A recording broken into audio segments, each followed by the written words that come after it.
Herkese merhaba, kanalıma hoş geldiniz arkadaşlar. Filiz ben. Bu videomda beymen yelek ve tuluma uygun hazırlamış olduğum patiklerin yapımını anlatıyorum. Yelek ve tulumda olduğu gibi sayıları 9-12 aya uygun. Modele lastik kısmından başlıyoruz ve taban kısmından bitiriyoruz. Modelin bir diğer özelliği de hiç ipimizi kesmeden modelimizi tamamlıyor olmamız. Sade ve şık bir model hazırladım. Yine farklı teknikler kullandım taban ve bu kısımda. Aşamalarını detaylı bir şekilde video içerisinde anlatıyorum. Kolaylıkla örebilirsiniz. Model için yarım yumaktan az ip gerekli. Tulum ve yelekten arta kalan ipleri patikle değerlendirebilirsiniz. Şiş numaram 3,5. Bağcıkta kullandığım tığ numarası ise 2,5. Yapımına geçmeden önce beğeni butonu olduğu kısımda teşekkürler butonu aktif oldu. Dilerseniz o kısımdan bana destek verebilirsiniz. Şimdiden teşekkür ederim. Videomu beğenip kanalıma abone olmayı da unutmayın lütfen.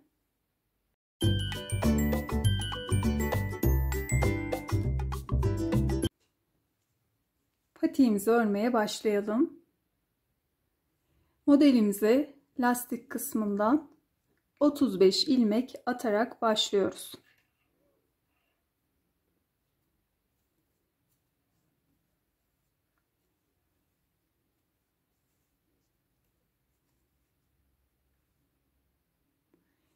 Tekli lastik örgü kurulumu yapıyoruz. Şöyle baştaki ilmeğimi ters örüyorum. Sonraki ilmeğim düz, bir ters, bir düz şeklinde devam ediyoruz.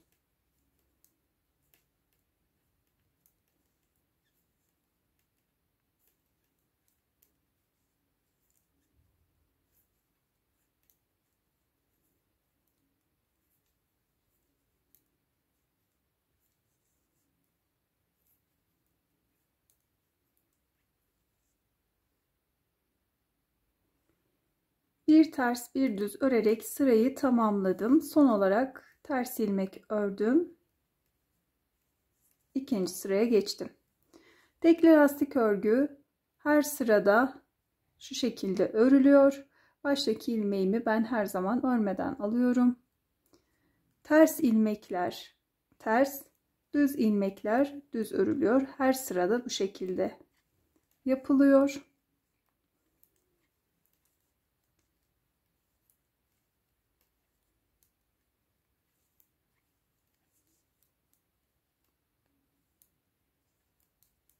Bu detayları bilmeyenler için veriyorum.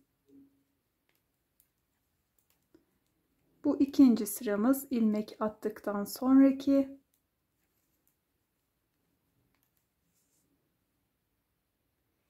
Yedi sırayı tamamlayalım.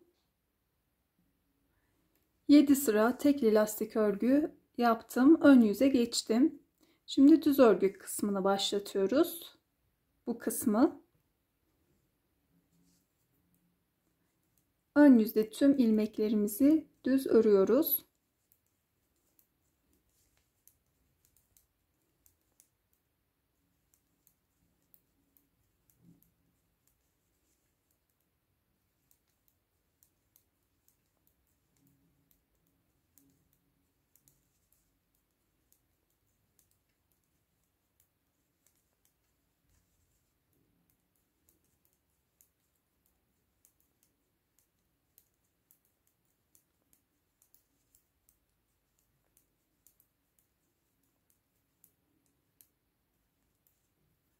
Arka yüzde de tüm ilmeklerimiz ters örgü.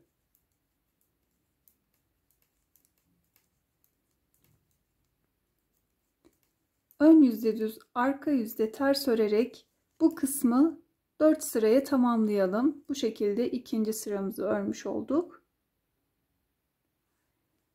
Lastik örgü kısmından sonra 4 sıra ön yüzde düz, arka yüzde ters ördük. Tekrar ön yüze geçtik. Şimdi ajurumuzu kuruyoruz. 1 2 ilmek ördüm. Ardından bir doluyorum. Bir ilmek kesiyorum. Sonrasında 1 2 3 4 ilmek ördüm. Tekrar doladım. Bir kestim. 4 ilmek ördüm. Doladım. Bir kestim. 4 ilmek örüyorum. Doladım. Tekrar bir ilmek kesiyorum. 4 ilmek, bir dola, bir kes. Son olarak 4 ilmek, bir doladım, bir kestim ve kalan bir ilmeğimi ördüm. Şimdi arka yüzde tüm ilmeklerimi ters örgü yapıyorum. Ardından yine ön yüzde düz, arka yüzde ters örerek ön yüzde yapmış olduğum ajur sırasından sonra 5 sıraya tamamlıyorum.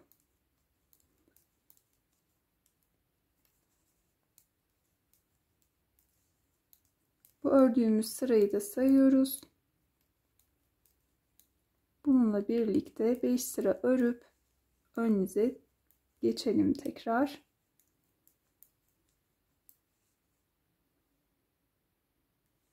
Yapmış olduğumuz ajur sırasından sonra 1 2 3 4 5 sıra ördük. Tekrar ön yüze geçiyorum. Şimdi kaydırarak ajur modelini tekrarlıyoruz. 1 2 3 4 5 ilmek ördüm. Sonrasında yine bir doluyorum. Bir kestim. Arada yine 4 ilmek. Bir dola, bir kes. 4 ilmek ördüm.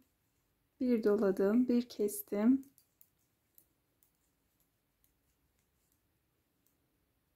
Devam ediyorum aynı şekilde.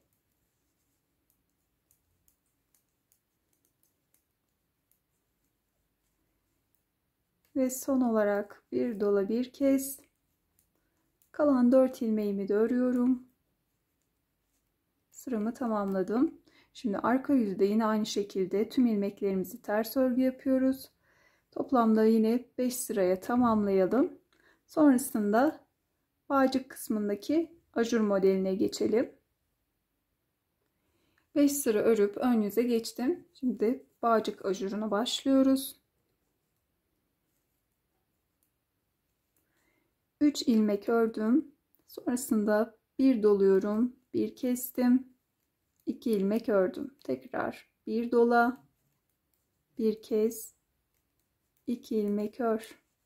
Bir dola, bir kes, 2 ilmek ör. Bu şekilde ilerliyoruz.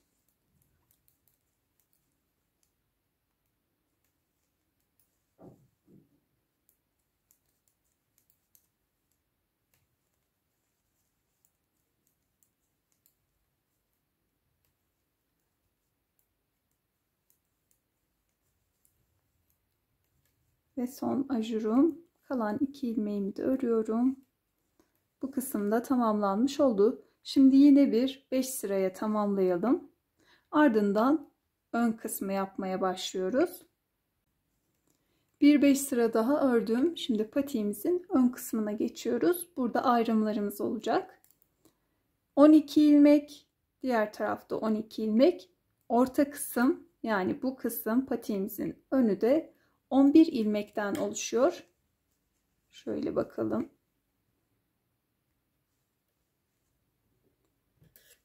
Başlayalım. 1 2 3 4 5 6 7 8 9 10 11 12 12 ilmek patiğimizin yan tarafı için ördük. Burada da bakalım 2 4 6 8 10 12 ilmek de bu kısım. Orta kısımda 2 4 6 8 10 11 11 ilmek de patiğimizin önü. Şimdi bu kısımda 12 ilmeğimiz kalacak. Diğer tarafta da 12 ilmeğimiz. Orta kısımdan örmeye devam edeceğiz. Buraya bir işaret takabiliriz karışmaması için. 1, 2, 3, 4, 5, 6, 7, 8, 9, 10, 11. Buradan dönüyorum. Baştaki ilmeğimi örmeden aldım. 2, 3, 4, 5, 6, 7, 8, 9, 10, 11. Şimdi bu kısımdan da dönüyorum. Sadece 11 ilmeğimizi toplamda 13 sıra öreceğiz. Bir geldik, 1 döndük, 2, şimdi örüyoruz, 3. Üçüncü sıramız.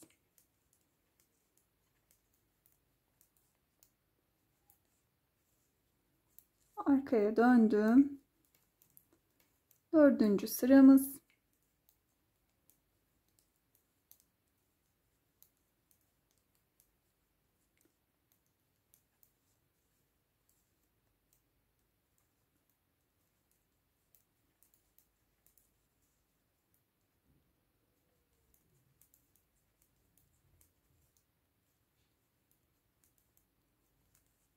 Devam edelim. 13 sırayı tamamladım. En son sıramı ön yüzde ördüm. Şimdi her iki kenar kısmından 7'şer ilmek çıkaracağız. İlk önce bu tarafı örüyoruz tabi. Bu sırayı tamamladıktan sonra modelimiz eşitlenecek. Ardından arka yüzü örerken de diğer tarafın ilmeğini çıkarıyor olacağız. Şimdi şöyle kenar kısmındaki ilmeklerimizi görüyoruz. Bu alt taraftaki ilmeklerden ilmeklerimizi alacağız. Başlayalım. Hatta şöyle bir sayalım. 1, 2, 3, 4, 5, 6. 1, 2, 3, 4, 5, 6. Şimdi buradan buraya direkt geçtiğimizde bu arada bir boşluk oluşuyor. Bunun da oluşmaması için şu bir önceki sıradaki ilmeği bu şekilde alıp örüyoruz. Kalan bu kenardaki 12 ilmeğimizi de örelim. Bu şekilde bu ön yüzdeki başlangıçtan itibaren olan sırayı tamamlayalım. Şimdi arka yüze geçtik. Örerek diğer kenara kadar gelelim.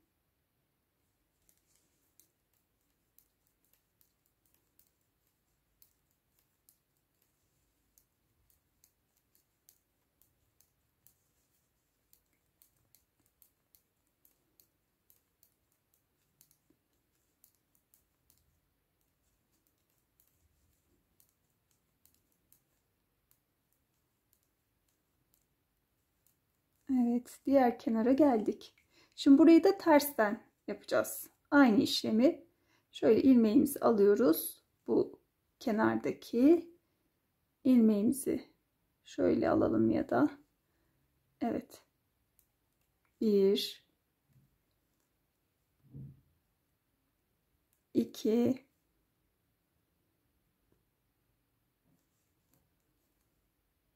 3 4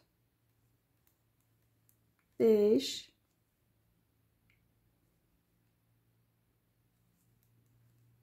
ve 6.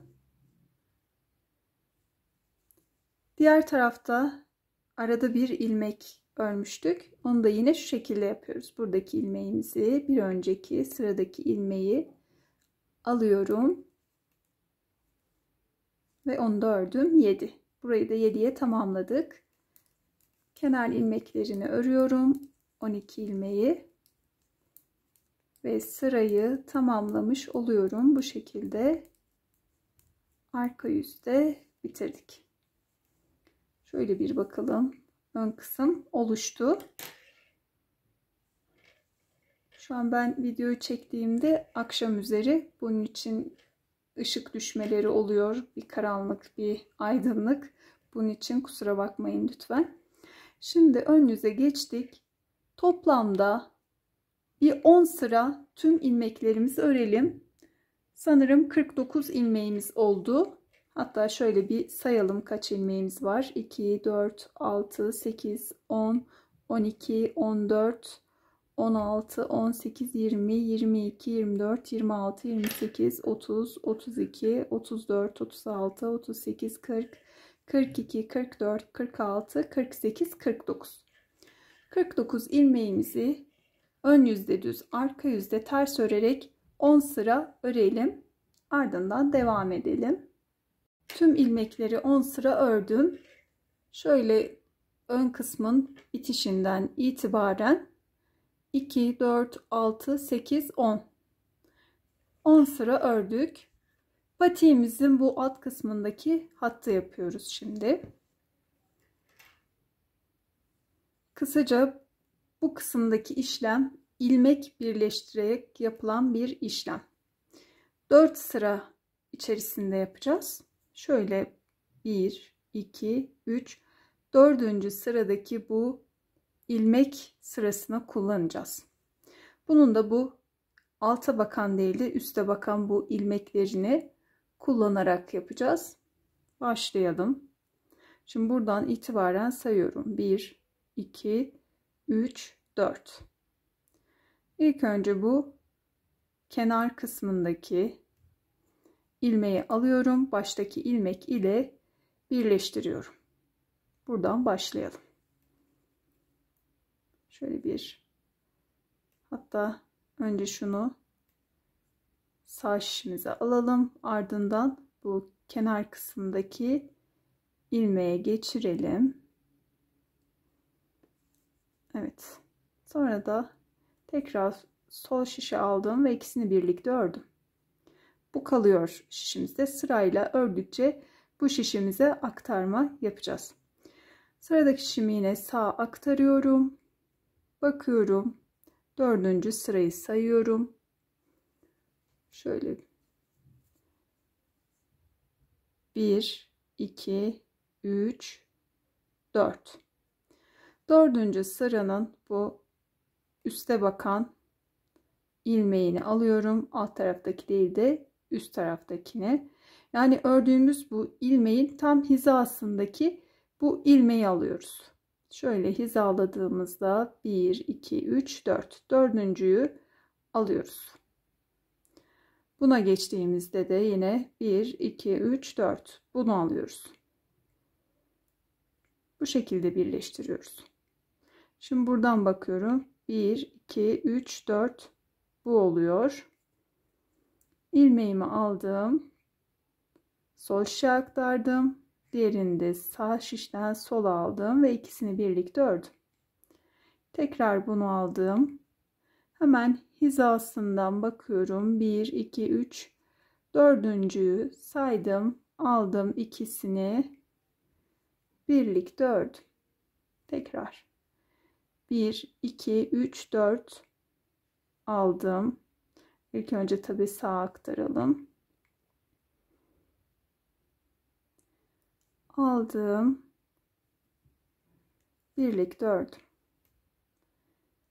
1, 2, 3, 4 bu ilmeği alacağız. İlk önce ilmeğimizi aktardık. 4. sıradaki ilmeği aldık ve birlikte ördük. 1, 2, 3, 4. Hatta şöyle çekip hizalayabilirsiniz. Ardından bu ilmeği şişe alıp çekmiş olduğunuz ilmeği ikisiyle birlikte örebilirsiniz. Şöyle ilk önce hizalayalım. 1, 2, 3, 4 şu ilmek çekelim. Ardından diğer ilmeği alıyorum. Çekmiş olduğum ilmeği de aldım. Sol şişe ikisini aktardım ve birlikte ördüm. Tekrar 1, 2, 3, 4 ilmeği çektim. bunu aktardım. Çekmiş olduğum ilmeği de aldım ve ikisini birlikte ördüm. Tekrar 1 2 3 4, dördüncü sıradaki ilmeği çektim. Sonrasında şişe aldım ve birlikte ördüm.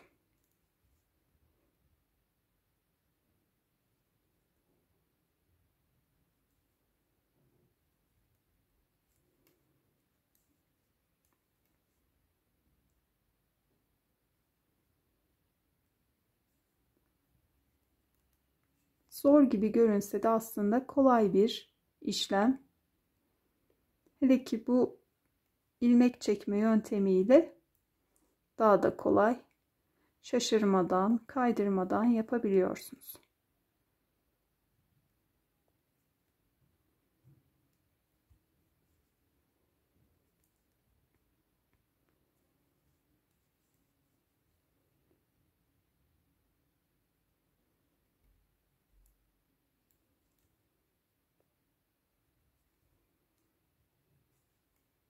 Tüm ilmekleri uygulayalım sıra sonuna kadar. Kenardaki ilmeği de başta olduğu gibi dördüncü sırayı sayalım. Şu oluyor. Bununla birlikte birleştirip örelim ve sıramızı tamamlayalım. Evet, işlemi tamamladım. Arka yüzde tüm ilmeklerimizi ters örgü yapalım. Ön yüze geçelim.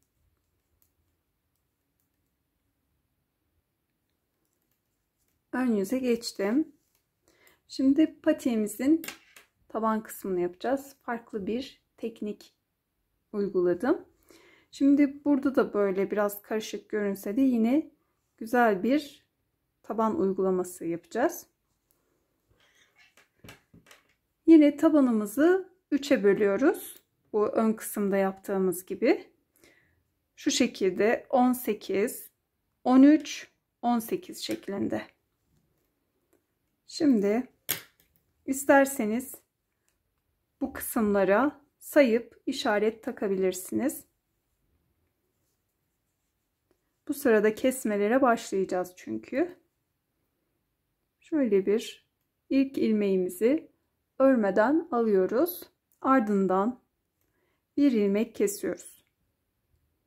Bir ilmek kestiğimiz için bu kısımda 18 ilmek değil de 17 ilmek sayacağız. Bunlarla birlikte 2, 3, 4, 5, 6, 7, 8, 9, 10, 11, 12, 13, 14, 15, 16, 17. Şimdi bu kısma bir işaret takabiliriz. Ön kısımda 13 olacak. Buradan direkt kesmeye başlıyorum. Bir ilmek keseceğim. Bunu sayıyorum. 1. Bir ilmek kestiğim için bunu 2 de sayabiliriz. 13'e tamamlamak istiyorsak. 2, 3, 4, 5, 6, 7, 8, 9, 10. Şimdi burada bir tane de kestiğimiz için 11 sayıyoruz. 13 olacaktı ya bu kısım. Şimdi burada da ilmek yönünü çevirerek bir ilmek kesiyoruz sağa doğru.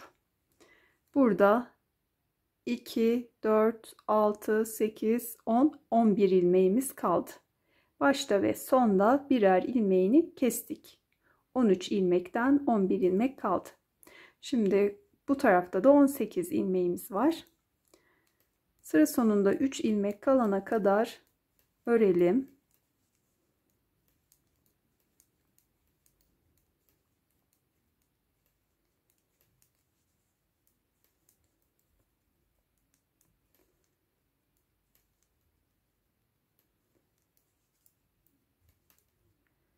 Üç ilmeğim kaldı.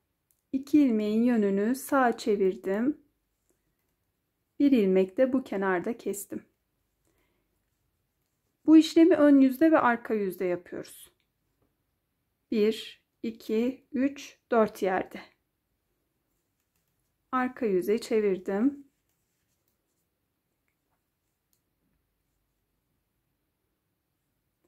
Baştaki ilmeğimi örmeden aldım.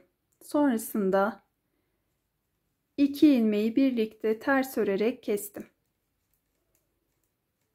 Orta kısımda kesme yaptığım ilmeğe kadar geliyorum.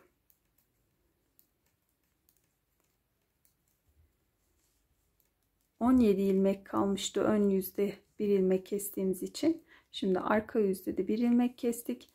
Kenar tarafta 16 ilmeğimiz kaldı. Evet.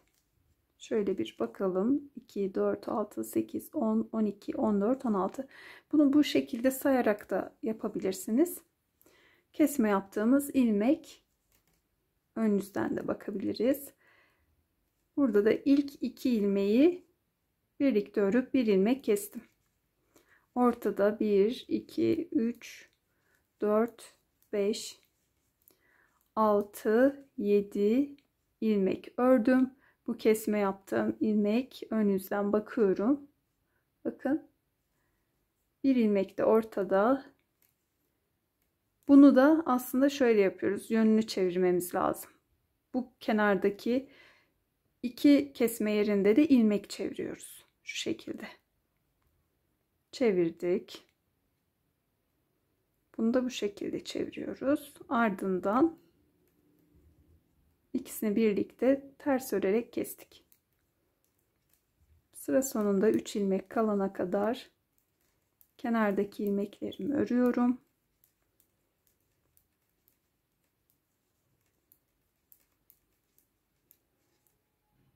Evet, 3 ilmeğim kaldı. Şimdi bu taraftaki ilmeklerin de yönünü çeviriyorum. Böyle çevirdim. Tekrar şişe aktardım ve bir ilmek kestim. Kenar ilmeğini de örüyorum. Tamamlıyorum.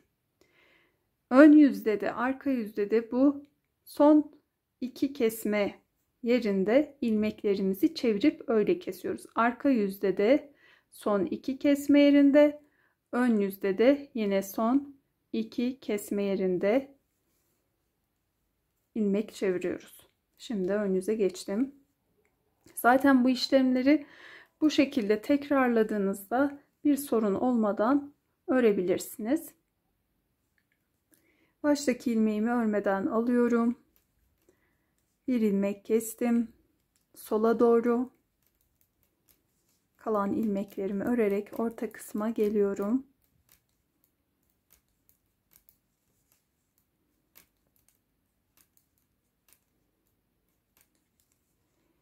İlmek kestiğim kısım artık görülür şekilde ilk 2 ilmeği sola doğru birlikte örüp kestim.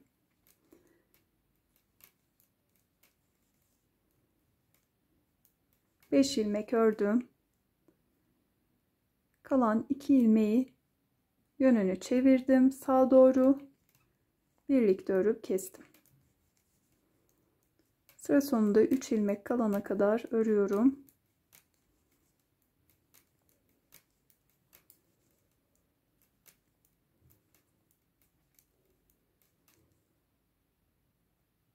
İki ilmeğin yönünü yine çevirdim. Sağa doğru kestim ve kalan bir ilmeğimi örüp arka yüze geçtim. Yine baştaki ilmeğimi örmeden alıyorum.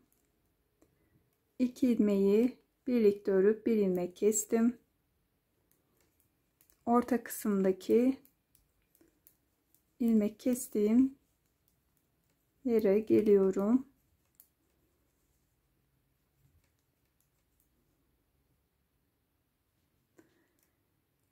Evet, bu kesme yapmış olduğum ilmek yanındaki ilmekle birlikte örüp kestim. 1 2 3 ilmek örüyorum.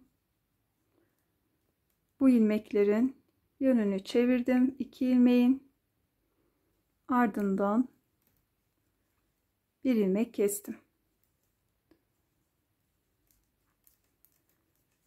Yine sıra sonunda 3 ilmek kalana kadar örelim.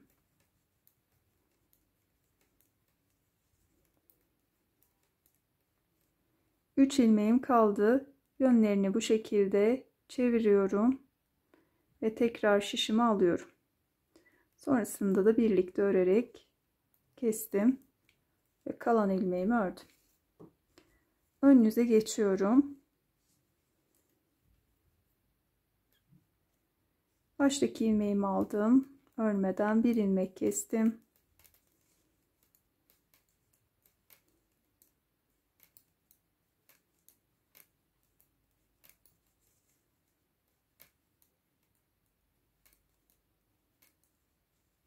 Orta kısımdaki ilmek kestiğim yere geldim. Kesme ilmeğiyle yanından bir ilmek aldım ve kestim.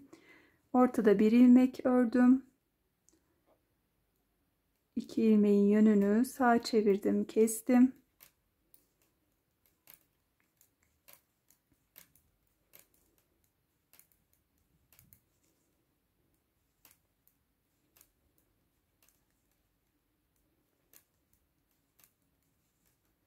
Sıra sonunda 3 ilmeğim kaldı. Bunların da yönünü sağa çevirdim ve kestim. Kalan ilmeğimi de ördüm. Şimdi arka yüzde orta kısma gelip ilmeklerimizi yine toparlayacağız. 4, 5, 6, 7, 8, 9, 10, 11, 12, 13, 14. 14 ilmek bu tarafta, 14 ilmek de diğer tarafta. Ortada bir ilmeğimiz var. Şimdi ön yüze çevirdim. Bu kısmı nasıl birleştiriyoruz? Şuradaki yapmış olduğum işlemi birlikte yapalım. Bu ortadaki ilmeğimizi şişten çıkarıyoruz. Sonrasında bu kenar kısımdan ilmek ekliyoruz soldaki şişe. Ardından bu çıkarmış olduğumuz ilmeği de tekrar şişe alıyoruz. Buradan da bir ilmek ekliyoruz. Üçünü birlikte ördük. Sonrasında bu ilmeği şişten alıyorum. Buradan bir ilmek ekledim. Tekrar şişe aldım. Buradan da bir ilmek ekleyip üçünü birlikte kestim.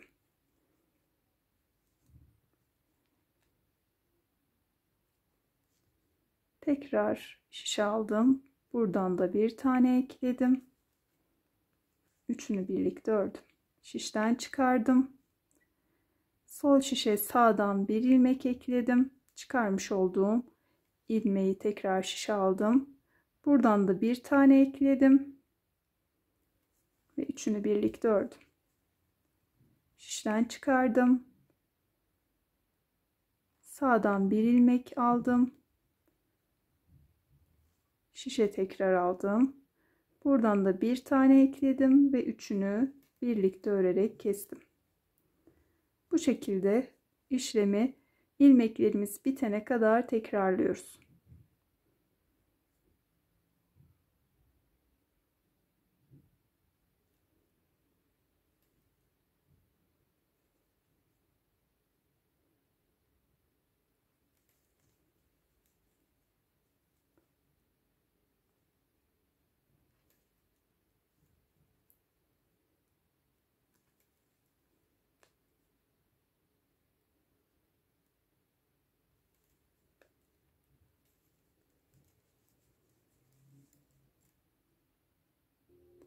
Ortadaki ilmek kalana kadar tüm ilmekleri bu şekilde kestim.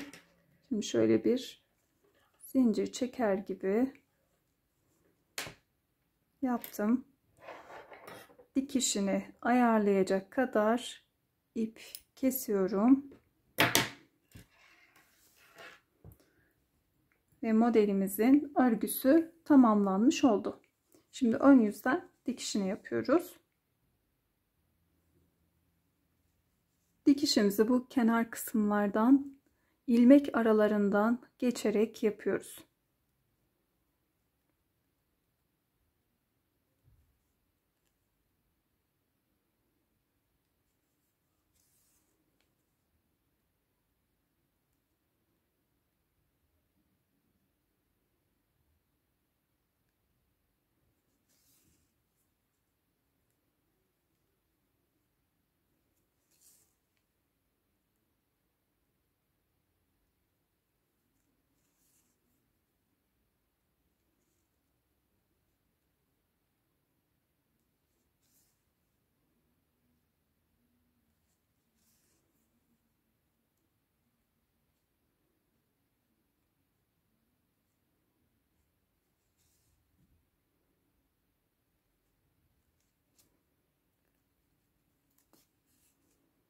Şimdi ipimi çekiyorum. Bakın düzgün bir şekilde birleştirmiş olduk. Buradaki bu hattı da şöyle karşılıklı dikelim. Sonrasında bir düğüm atıyorum. Bu kısmı tamamladım. Şimdi diğer üst taraftaki kenar kısma geçtim. Yine aynı şekilde ilmek aralarından alarak dikişimi yapıyorum.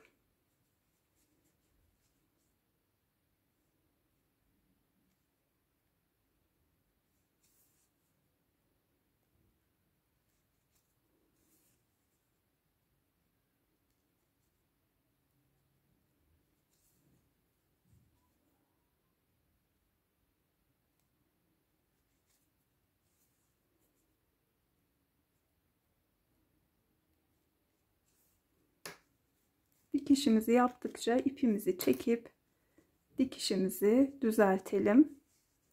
Tamamlayalım. Dikişimiz tamamlandı. Şimdi bağcık kısmına geçelim. Bağcığımızda tığ ile yapıyoruz.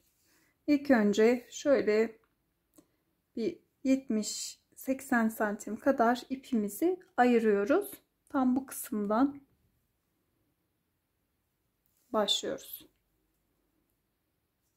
Şöyle ilk önce bir zincir çekelim. Sonrasında bu ayırmış olduğumuz ipimizi tığın üzerinden bu şekilde atıyoruz. Tığdaki ilmek ile birlikte örüyoruz.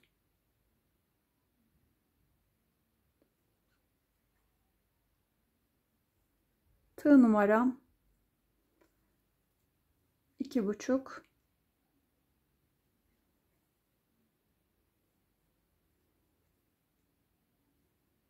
Daha kalın bir tığ ile yaparsanız daha kalın bir bağcığınız olur.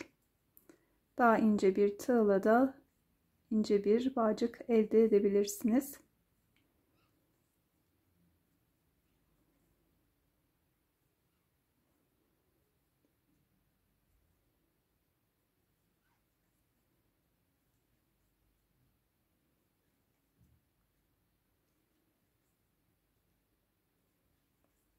Bağcığın uzunluğunu dilediğiniz gibi ayarlayabilirsiniz. Ben şöyle biraz daha ilerletip size ölçü vereceğim.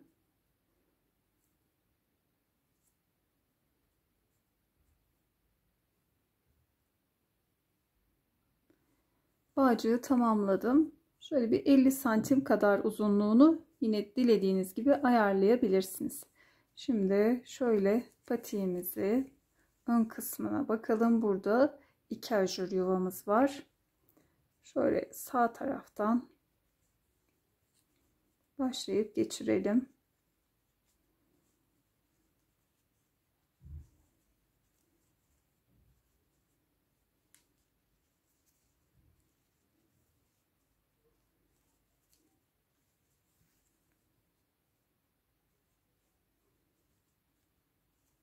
Evet. Bağcığımız tamamlandı. Şöyle dilediğiniz gibi bir bağlama şekli kullanabilirsiniz veya şöyle diğerinde yapmış olduğum gibi sadece düğüm de atabilirsiniz. Ben böyle sade bir şey istedim. Patiğimiz tamamlandı. Bunu da kalıba geçireyim.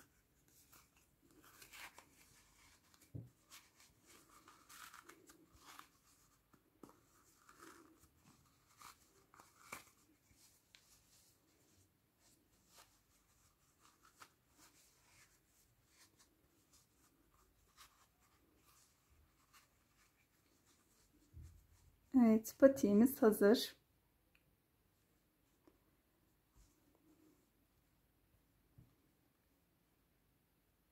Benimle birlikte bu modeli denediğiniz için teşekkür ederim. Yelek ve tulumun yapımını video sonuna ekliyorum. Tıklayıp örüp takımlayabilirsiniz arkadaşlar. Videomu beğenip kanalıma abone olmayı unutmayın lütfen. Yeni videolarımdan haberdar olmak için de bildirim zilini açın. Bir sonraki videomda görüşene dek sevgiyle kalın.